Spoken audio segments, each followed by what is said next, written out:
يعطيكم العافية. الدجاج المشوي بالقلاية الكهربائية من أفضل وأروع الوصفات اللي جربتها وعجبتني، وقلت أخبركم كيف عملتها. المتزوجات حديثا رح تعجبهم هاي الطريقة، لأنه ما رح تاخد منهم وقت بالفرن. الدجاج بالفرن بياخد من ساعة لساعة وربع، ومرات لساعة ونص. رح أحط لكم مقادير التتبيلة اللي نقعت فيها الدجاج بصندوق الوصف.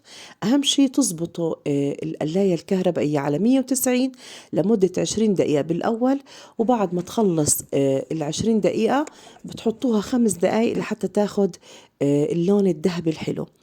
في بعض القلايات بيكون فيها زر مكتوب عليها كريسبي، أو يعني زيادة القرمشة. هذا بيرجع لكل حدا وحسب رغبته، كيف بيحب ياكل الدجاج أو حتى اللحم أو الأسماك، إنه تكون مقرمشة بزيادة. شوفوا كيف بتشهي.